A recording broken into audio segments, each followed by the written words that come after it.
الحمد لله الذي نور قلوب المؤمنين بنور اليقين والإيمان وشرفهم فيه هدى للناس وبينات من الهدى والفرقان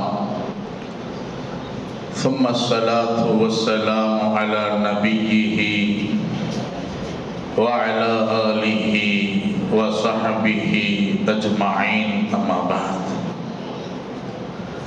فقد قال الله تعالى في القرآن العظيم والفرقان المجيد بعد أعوذ بالله من الشيطان الرجيم بفضل بسم الله الرحمن الرحيم الرحمن علم القرآن خلق الإنسان وعلمه البيان وقال نبينا صلى الله عليه وسلم إن من البيان لسحرا أو كما قال عليه الصلاة والسلام صدق الله العلي العظيم وصدق رسوله النبي الكريم ونحن على ذلك من الشاهدين والشاكرين والحمد لله رب العالمين. புகழும் புகழ்ச்சியும் ஏக இறைவனாகிய எல்லாம் வல்ல சுப்ஹானஹு தஆலாக்கே உரித்தாகட்டும் ஆகுக. எபெருமானார் ஸல்லல்லாஹு அலைஹி வஸல்லம் அவர்களின் மீது மன்னவர்களின் வாழ்வை அப்படியே பின்பற்றி வாழ்ந்த உத்தம சத்திய சஹாபாக்கள், தாபீன்கள், தபஅ தாபீன்கள், சுஹதாக்கள், சாலிஹீன்கள், நாதாக்கள், நல்லவர்கள், குறிப்பாக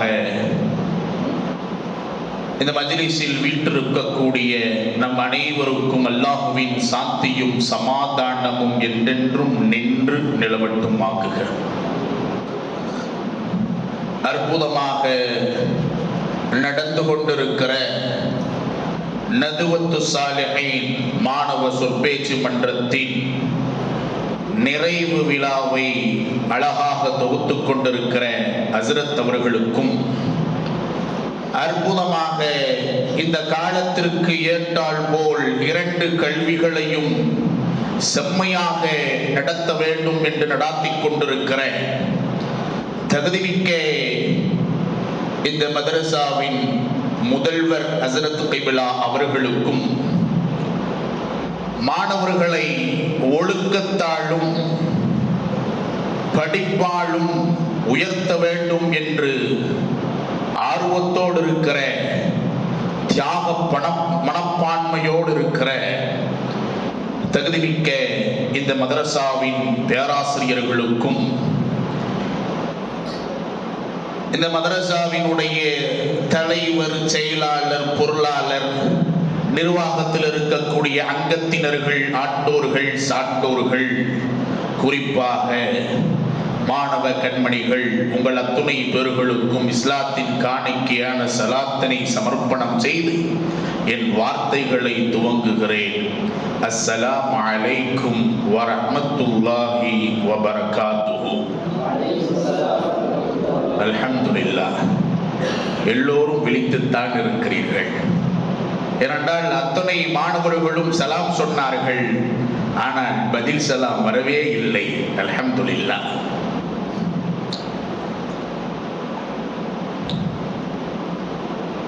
அற்புதமாக நடத்தாட்டப்படுகிற இந்த மாணவ சொற்பயிற்சி மன்றம் பொதுவாகவே நாடறிந்த நாவாளர்களை நீங்கள் பார்த்தீர்கள் என்றால், அவர்கள் பேச துவங்கியதுடனே நாவாளர்களாக ஆகவில்லை, பயானிகளாக அவர்கள் உருவமெடுக்கவில்லை. அவர்களை அணு அணுவாக செதுக்கிய இடம்தான் இந்த மாணவ மன்றம். நீங்கள் யாரையெல்லாம் உலகம் சுற்றும் பேச்சாளர்களாக நீங்கள் நினைத்து வைத்திருக்கிறீர்களோ, அவர்கள் எடுத்தவுடன் பேச்சாளர்களாக இந்த சமூகத்திற்கு உலாவரவில்லை. இந்த மன்றத்தை அவர்கள் சரியான முறையில் பயன்படுத்தினார்கள். அதனுடைய விளைச்சல் தான் இன்றைக்கு உலகம் போற்றும் பேச்சாளர்களாக திகழ்கிறார்கள். இந்த மன்றத்தை நீங்கள் பயன்படுத்த வேண்டும். பேச்சாளர்களாக நீங்கள் மாற வேண்டும், உருவமெடுக்க வேண்டும் என்றால் முதலில் உங்களுக்கான வாய்ப்பை நீங்கள் பயன்படுத்த வேண்டும். யாரை போல் நீங்கள் வாய்ப்பை பயன்படுத்த வேண்டும் தெரியுமா? கிதாபுகளை நீங்கள் புரட்டி பாருங்கள், ஏராளமான சான்றுதல் உண்டு. உகாஷத் இப்னுல் மஹ்சன் ரலியல்லாஹு அன்ஹு போன்று வாய்ப்பை நீங்கள் ரொம்ப துல்லியமாக நீங்கள் கையாள வேண்டும். பெருமானார் ஸல்லல்லாஹு அலைஹி வஸல்லத்திற்கு ஒரு பழக்கம் உண்டு. தொழுது முடிந்ததற்கு பின்னால் நபித்தோழர்களை எல்லாம் அழைத்து பெருமானார் நல் உபதேசங்களை செய்வார்கள். நல் உபதேசங்கள் செய்வதை வழக்கமாக கொண்ட தாஹா ரசூலுல்லாஹி ஸல்லல்லாஹு அலைஹி வஸல்லம் ஒரு சுப செய்தியை சொல்கிறார்கள். எல்லா நபித்தோழர்களையும் அழைத்து வாருங்கள் வாருங்கள் வாருங்கள் என்று சொல்லி காரூன் நபி ஸல்லல்லாஹு அலைஹி வஸல்லம் ஒரு சுப செய்தியை சொல்கிறார்கள். நாளைக்கு மறுமையில் எந்த கேள்வி கணக்கும் இல்லாமல் ஒரு கூட்டத்தார்கள் சுவனத்திற்கு நுழைவார்கள் என்று தாஹா ரசூலுல்லாஹி ஸல்லல்லாஹு அலைஹி வஸல்லம் சொன்னவுடன் சஹாபாக்கள் எல்லாம் கேட்டார்கள், ஐயு கௌமின் யதுகலூனல் ஜன்னத பிகைரி ஹிசாப், எந்த கூட்டத்தார்கள் நாயகமே கேள்வி கணக்கில்லாமல் சுவனத்தில் நுழைவார்கள் என்று கேட்டவுடன் தாஹா ரசூலுல்லாஹி ஸல்லல்லாஹு அலைஹி வஸல்லம் சொன்னார்கள், யதவக்கலு அலல்லாஹ், அல்லாஹ்வின் மீது யார் முழு நம்பிக்கை கொண்டு வாழுகிற காலம் முழுக்க அல்லாஹ் அல்லாஹ் அல்லாஹ் என்று யார் வாழ்ந்தார்களோ அவர்கள் யதுகுலூனல் ஜன்னத பிகைரி ஹிசாப், எந்த கேள்வி கணக்கும் இல்லாமல் சுவனத்தில் நுழைவார்கள் என்றார்கள். மாணவி ஸல்லல்லாஹு அலைஹி வஸல்லம் சொன்னவுடன் சட்டென்று பதில் சொன்னார்கள். உகாஷத் இப்னுல் மஹ்சன் ரலியல்லாஹு தஆலா, உதுல்லாஹ யஜஅலனி மின்ஹும் யா ரசூலல்லாஹ். எப்படி வாய்ப்பை துல்லியமாக பயன்படுத்துகிறார்கள். நீங்கள் அதை தான் எடுத்துக்கொள்ள வேண்டும் பாடமாய். பெருமானார் ஸல்லல்லாஹு அலைஹி வஸல்லம் சொல்லுகிறார்கள், யதவக்கலு அலல்லாஹ், அல்லாஹ்வின் மீது யார் முழு நம்பிக்கை கொண்டு வாழ்கிறார்களோ அவர்கள் எந்த கேள்வி கணக்கும் இல்லாமல் சுவனத்தில் நுழைவார்கள் என்று மாணவி ஸல்லல்லாஹு அலைஹி வஸல்லம் சொன்னவுடன் சட்டென்று உகாஷத் இப்னுல் மஹ்சன் ரலியல்லாஹு சொன்னார்கள், உதுல்லாஹ யஜஅலனி மின்ஹும் யா ரசூலல்லாஹ், என்னையும் அந்த கூட்டத்தில் ஆக்குவதற்கு நீங்கள் துஆ செய்யுங்கள் நாயகமே என்று முந்திக் கொண்டார்கள். உகாஷா பெருமானார் ஸல்லல்லாஹு அலைஹி வஸல்லம் சொன்னார்கள், அன்த மின்ஹும் யா உகாஷா, அந்த கூட்டத்தில் நீயும் இருக்கிறாய் என்றார்கள். சொன்னவுடன் இப்னு உமர் ரலியல்லாஹு கையை உயர்த்துகிறார்கள், அப்துல்லாஹ் இப்னு அப்பாஸ் ரலியல்லாஹு தஆலா கையை உயர்த்துகிறார்கள், அப்துல்லாஹ் இப்னு மஸ்ஊத் ரலியல்லாஹு கையை உயர்த்துகிறார்கள். உகாஷாவை பார்த்து பெருமானார் சொன்னார்கள், உங்களுக்கு முன்னால் வாய்ப்பை உகாஷா, அந்த நல்ல வாய்ப்பை உகாஷா பயன்படுத்திக் கொண்டார். ஒரு நொடி வாய்ப்பை நழுவ விடாமல் அற்புதமாக கையாண்டார்கள் உகாஷத் இப்னுல் மஹ்சன். அதனால் அவர்களுக்கு சொர்க்கம் வாஜிமானது. கொஞ்சம் யோசிக்க வேண்டும். இது உங்களுக்கான நல்ல வாய்ப்பு மன்றம் என்பது. மன்றத்தை நீங்கள் நல்ல முறையில் நீங்கள் பயன்படுத்தினால் நிச்சயம் இந்த மன்றம் உங்களை உயர்த்தும். அதில் எந்த சந்தேகமும் கிடையாது. இன்றைக்கு உலகம் போற்றும் பேச்சாளர்கள் நிறைய பேர்கள் இருந்தாலும் சிலர்களை மட்டும், சிலர்களின் பேச்சுகள் மாத்திரம் உள்ளத்தை தைக்கிறதா இல்லையா? அதற்கான விதை நீங்கள் அமர்ந்திருக்கிற இடம்தான். மாணவ மன்றத்தை நீங்கள் சரியாக பயன்படுத்துங்கள். நிச்சயம் இந்த மன்றத்திற்கு நீங்கள் ஒவ்வொரு நொடியையும் நீங்கள் செலவிட்டீர்கள் என்றால் நிச்சயம் இந்த மன்றம் ஒரு நாள் உங்களை உயர்த்தும். பேச்சாளர்களாக நீங்கள் உருவமெடுக்க வேண்டும் என்றால் முதலில் உங்களுக்கான வாய்ப்பை நீங்கள் பயன்படுத்த வேண்டும். இரண்டாவது, எனக்கு கொடுக்கப்பட்ட தலைப்பு பேச்சாளர்களின் கனிவான கவனத்திற்கு என்ற ஒரு அற்புதமான தலைப்பு. பொதுவாக எடுத்த உடனேயுமே நீங்கள் ஒரு பேச்சை துவங்கக்கூடாது. தலைப்புகள் இல்லாத பேச்சு என்பது வெறும் காகிதத்தை போன்றது. ஒன்றே அவர்கள் தலைப்பை கொடுக்க வேண்டும், இல்லை என்றால் நீங்கள் தலைப்பை கட்டமைக்க வேண்டும். தலைப்பு இல்லாமல், மௌது இல்லாமல் அதனுடைய உண்மான்களை நீங்கள் தொகுக்க முடியாது. அதனால் நீங்கள் தலைப்பை கொடுக்க வேண்டும். அப்படி இல்லை என்றால் நீங்கள் தலைப்பை உருவாக்கிக் கொள்ள வேண்டும். தலைப்புகள் இல்லாமல் எந்த பயானையும் நீங்கள் பேசக்கூடாது. உங்களுக்கென்று ஒரு தலைப்பை நீங்கள் தொகுத்து வைத்துக் கொள்ள வேண்டும். தலைப்பில்லாமல் பேசினால் அது தேவையற்ற பேச்சை போல ஆகிவிடும் என்பதற்காக நீங்கள் தலைப்பை முதலில் தலைப்பை தேர்ந்தெடுத்துக் கொள்ள வேண்டும். பெருமானார் ஸல்லல்லாஹு அலைஹி வஸல்லம் சொன்னார்களே, இன்ன மினல் பயானில் லஸிஹ்ரா, பயானில் வசீகரம் இருக்கிறது என்றார்களே மாணவி ஸல்லல்லாஹு அலைஹி வஸல்லம். இந்த லஸிஹ்ரா, வசீகரம் பயானில் வர வேண்டும் என்றால் 10 விஷயங்களை நீங்கள் அந்த தலைப்புக்குள் உள்ளடக்கினால்தான் லஸிஹ்ரா, வசீகரம் என்பது சபையில் இருக்கக்கூடிய அத்தனை பேர்களினுடைய பார்வையும் உள்ளத்தையும் நீங்கள் கட்டி போட வேண்டும் என்றால் 10 விஷயங்களை நீங்கள் கையாள வேண்டும். வெறுமன ஒரு தலைப்பு கொடுத்தவுடன் ஆயத்தை எடுத்து, ஹதீஸை எடுத்து, ஆசார்களை எடுத்து, சம்பவங்களை எடுத்து சொல்வதற்கு பேர் பயான் அல்ல. நன்றாக நீங்கள் விளங்கிக் கொள்ள வேண்டும். ஒரு தலைப்பு கொடுத்த அந்த தலைப்பை சார்ந்த ஹதீசுகள், ஆயத்துகள் மாத்திரம் போதும் என்று நினைக்காதீர்கள். அது பயான் அல்ல. அது பயானுக்கான மேற்கோள் தான் என்பதை தவிர அது பயானாக மாறாது.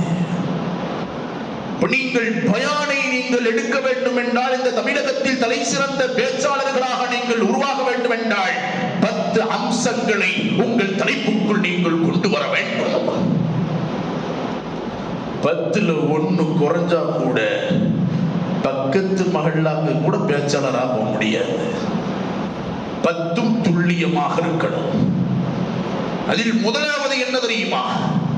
நீங்கள் தலைச்சிறந்த பேச்சாளர்களாக இந்த சமூகத்தில் உலாவர வேண்டும் என்றால் முதலில் நீங்கள் எடுக்கக்கூடிய பயான் எப்படி இருக்கணும் தெரியுமா? இஸ்திஃபாதா, பயன் உள்ளதை நீங்கள் முதலில் பேச வேண்டும். பயன் உள்ளதை நீங்கள் பேச வேண்டும். தொழுகை என்று நீங்கள் தலைப்பை எடுத்தீர்கள் என்றால், இன்ன ஸலாத்த தன்ஹா அனில் ஃபஹ்ஷாஇ வல் முன்கர், தொழுகை மானக்கேடான விஷயங்களை விட்டு தடுக்கும் என்றார்களே. தடுக்கும் என்றானே அல்லாஹ். மானக்கேடான விஷயங்களை விட்டு தடுக்கிற தொழுகையாய் இந்த தொழுகை இருக்கிறது என்று நீங்கள் தொழுகையினுடைய நற்பண்புகளை நீங்கள் முதலில் சொல்ல வேண்டும். நிறைய பேர் செய்கிற தவறு என்ன தெரியுமா? முதல்ல சோகமான செய்தியை சொல்லிட்டு அதற்கு பின்னால் சந்தோஷமான செய்தியை சொல்வது. எப்படி சிரிப்பார்கள், எப்படி சிரிப்பார்கள்? நிறைய பேர் செய்கிற தவறு இதுதான். முதலில் மகிழ்ச்சியான நிகழ்வை நீங்கள் சொல்ல வேண்டும். அதற்கு பின்னால் சோகமான நிகழ்வை நீங்கள் கற்க வேண்டும். எடுத்த உடனேயுமே நீங்கள் சோகத்தை சொல்லி சந்தோஷத்தை நீங்கள் எதிர்பார்க்க கூடாது. நீங்க மட்டும்தான் சிரிக்க முடியும். எதிரில் உட்கார்ந்திருப்பவர்கள் முழி என்று முழிப்பார்கள். அது அந்த பயான் வேடிக்கை கலந்த பயானாக போயிடும். உங்கள் பயான் உயிரூட்டமுள்ள பயானாக அமைய வேண்டும் என்றால், நீங்கள் ஒரு தலைப்பை எடுக்கிறீர்கள் என்றால் அந்த தலைப்பினுடைய பலனை நீங்கள் இஸ்திஃபாபா என்ற அரபியில் சொல்வார்கள். அதனுடைய பலன்களை நீங்கள் சொல்ல வேண்டும். அஸ்ஸலாத்து மிஃப்தாஹுல் ஜன்னah என்றார்களே நபி ஸல்லல்லாஹு அலைஹி வஸல்லம் அவர்கள். சாமி கிடைக்காம ஹஜ்ரத் உள்ள போங்க அப்படின்னு சொன்னா ஆஜியாரை பார்ப்போமா வீட்டை பார்ப்போமா? சாவி கையில கொடுத்து திறந்து ஹஜ்ரத் நீங்க உள்ள போங்க அப்படிதானே போக முடியும். சாவியே கொடுக்காம ஹஜ்ரத் உள்ள போங்க, ஹஜ்ரத் உள்ள போய் ஒரு துஆ செஞ்சுட்டு வாங்க என்றால் எப்படி நடக்கும்? இது சாத்தியமற்றதாக இருக்கிறதா இல்லையா? இப்ராஹிம் அதுஹம் ரஹ்மஹுல்லாஹு தஆலா சொன்னார்கள், கடவீதியில் நடந்து கொண்டு போய் கொண்டிருந்தார்கள். மக்கள் எல்லாம் கேட்டார்கள், நாங்கள் அல்லாஹுவை நேசிக்கிறோம், அல்லாஹ் எதையெல்லாம் விதித்தானோ அதையெல்லாம் நாங்கள் செய்கிறோம், அல்லாஹ் எதையெல்லாம் தடுத்தானோ அவைகளை விட்டு நாங்கள் விலகி நிற்கிறோம். ஆனால் எங்கள் துஆக்களை மட்டும் அல்லாஹ் அங்கீகரிப்பதே இல்லையே என்று கேட்கிற போது 10 விஷயங்களை சொல்வார்கள். ஆனால் அதில் ஒன்றை மட்டும் நான் சொல்லுகிறேன். இப்ராஹிம் அதுஹம் ரஹ்மஹுல்லாஹ் சொல்வார்கள், அல்லாஹும்ம இன்னி அஸ்அலுக்கல் ஜன்னah, சொர்க்கத்தை குடு குடு என்று கேட்கிறீர்கள், அதற்கான தயாரிப்பு நீங்கள் என்ன செய்தீர்கள்? தொழுகையினுடைய சொர்க்கத்தின் சாவி தொழுகையாக இருக்கிறது. அப்ப அதனுடைய நீங்கள் பலன்களை நீங்கள் சொல்ல வேண்டும். முதலில் இஸ்திஃபாதாவை நீங்கள் கையாள வேண்டும். அப்படி கையாண்டீர்கள் என்றால் தலை சிறந்த பேச்சாளர்களில் ஒருவராக நீங்களும் உலா வரலாம். இப்ப முதல்ல ஒரு தலைப்பு கொடுத்துட்டாங்கன்னா அந்த தலைப்புக்கு இஸ்திஃபாதாவை நீங்கள் கொண்டு வர வேண்டும். இது ஒன்று. இரண்டாவது, ஒரு தலைப்பு கொடுத்து விட்டார்கள் என்றால் இஸ்திஃபாதா இருக்க வேண்டும். அடுத்தது வஹீத் இருக்க வேண்டும். வஹீத், எச்சரிக்கைகள் நீங்கள் செய்ய வேண்டும். அவ்வளவு மா யுஹாசிபு பிஹில் அப்து யௌமல் கியாமத்தி அஸ்ஸலாம். நாளைக்கு மறுமையில் அமல்களை குறித்து விசாரிக்கப்படுகிற போது முதல் விசாரணை தொழுகையை பற்றி தான் விசாரிக்கப்படும். நீங்கள் தொழுகையை ஒழுங்காக நீங்கள் அந்த தொழுகையை தொழுது கொள்ளுங்கள் என்று எச்சரிக்கை செய்ய வேண்டும். இது மட்டுமல்ல, தொழுகையை விட்டால் என்ன தண்டனை கிடைக்கும் என்பதையும் இந்த சமூகத்திற்கு நீங்கள் உணர்த்த வேண்டும். ஹாரூன் நபி ஸல்லல்லாஹு அலைஹி வஸல்லம் மிஅராஜிற்கு போகிற போது ஆதம் அலைஹிஸ்ஸலாத்து வஸலாம் அன்னவர்களை பார்ப்பார்கள். வலதுபுறம் பார்ப்பார்கள், சிரிப்பார்கள். இடது பக்கம் பார்ப்பார்கள், அழுவார்கள். பெருமானாருக்கு ஒன்றும் புரியவில்லை. ஜிப்ரீல் இடத்திலே கேட்பார்கள், என்ன நடக்கிறது? ஆதம் வலது பக்கம் பார்க்கிறார்கள், சிரிக்கிறார்கள். இடது பக்கம் பார்க்கிறார்கள், அழுகிறார்கள். என்ன நடக்கிறது ஜிப்ரீல் என்று நபி ஸல்லல்லாஹு அலைஹி வஸல்லம் கேட்கிற போது அவர்கள் ஜிப்ரீல் அலைஹிஸ்ஸலாம் சொன்ன வார்த்தை என்ன? வலது பக்கத்தில் சொர்க்கத்தை பார்த்தவர்கள் ஆனந்தப்படுகிறார்கள். இடது பக்கத்தில் நரகத்தை பார்த்தவர்களுடைய பிச்சடங்கள் நரகத்திலே கொடுக்கப்படுகிற வேதனைகளை பார்த்து தாங்க முடியாமல் அழுது கொண்டிருக்கிறார்கள் என்று சொன்னவுடன் 7 நரகங்களை பெருமானார் ஸல்லல்லாஹு அலைஹி வஸல்லம் அவர்களுக்கு காட்டப்படும். அது மட்டும் இல்லாமல் நரகத்தின் வேதனைகளையும் ஹாரூன் நபி ஸல்லல்லாஹு அலைஹி வஸல்லமுக்கு காட்டப்படும். அதில் ஒருவனை படுக்க வைத்து ஒரு கல்லை எடுத்து அவன் தலையில் போடப்படுகிறது. ஒரு தலையாக இருப்பது 2 துண்டுகளாக ஆக்கப்படுகிறது. மீண்டும் ஒட்டப்படுகிறது. மீண்டும் கல்லை போடப்படுகிறது. 2ஆக மாறுகிறது. ஒட்டப்படுகிறது. 2ஆக பிளக்கப்படுகிறது. ஒட்டப்படுகிறது. பிளக்கப்படுகிறது. நபி ஸல்லல்லாஹு அலைஹி வஸல்லம், என்ன ஜிப்ரீல், என்ன ஜிப்ரீல், இது என்ன கொடுமை? அப்பதான் ஜிப்ரீல் அலைஹிஸ்ஸலாம் சொன்னார்கள், நாயகமே, இவன் இந்த உலகத்தில் வாழுகிற காலம் முழுக்க தாரிக்கு ஸலாம், தொழுகையை விட்டு விட்டு வாழ்ந்தவன் நாயகமே. அதனால் இந்த தண்டனை என்று நீங்கள் வஹீதை சொல்ல வேண்டும். அந்த எச்சரிக்கைகளை நீங்கள் உங்கள் பயானின் மூலமாக நீங்கள் இந்த சமூகத்திற்கு தெரிவிக்க வேண்டும். வெறுமனை தலைப்பு கொடுத்து விட்டால், வெறுமனை நீங்கள் ஆயத்துகளையும் ஹதீசுகளையும் முன்வைத்து மாத்திரம் நீங்கள் பேசக்கூடாது. முதலில் கட்டமைக்க வேண்டும். இஸ்திஃபாதை வைத்து கட்டமைக்க வேண்டும். இரண்டாவது வயதுகளை வைத்து கட்டமைக்க வேண்டும். மூணாவது எதை வைத்து நீங்கள் கட்டமைக்க வேண்டும் தெரியுமா? நமூதஜ் என்பார்கள். அம்சால், உதாரணங்களை நீங்கள் சொல்ல வேண்டும், உதாரணங்களை நீங்கள் மேற்கோள் காட்ட வேண்டும். அது சஹாபாக்களின் அடிச்சுவடுகளாக இருக்கலாம், நபிமார்களின் வாழ்க்கை வரலாறுகளாக இருக்கலாம், இமாம்கள் சுஹதாக்களினுடைய நல்ல சிறப்பு அம்சங்களாக இருக்கலாம், இன்றைக்கு வாழ்ந்து மறைந்து போன அறிஞர்களினுடைய நிகழ்வாக இருக்கலாம், எது வேண்டுமானாலும் இருந்து கொள்ளலாம். ஆனால் உதாரணங்களை நீங்கள் மேற்கோள் காட்டி உங்கள் தலைப்பை நீங்கள் வடிவமைத்துக் கொள்ள வேண்டும். துஃபைல் ரலியல்லாஹு தஆலா, அல்லாஹு அக்பர்,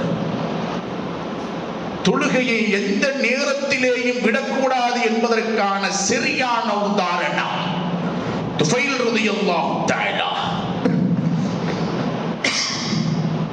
குதிரையில் சவாரி செய்து கொண்டிருக்கிறார்கள்.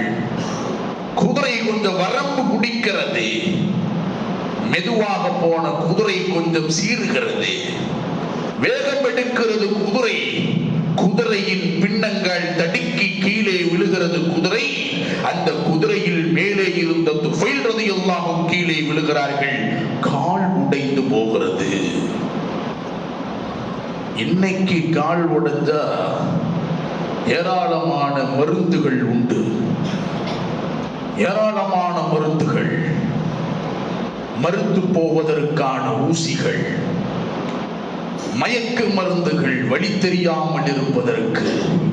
ஆனால் அன்றைக்கு மருந்து போவதற்கும் மறந்து போவதற்கும் மதுவை தவிர வேறு எதுவும் இல்லை.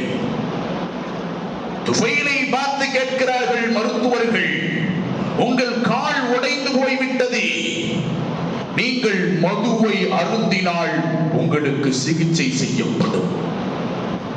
துஃபைல் ரலியல்லாஹு தஆலா சொன்ன வார்த்தை என்ன தெரியுமா?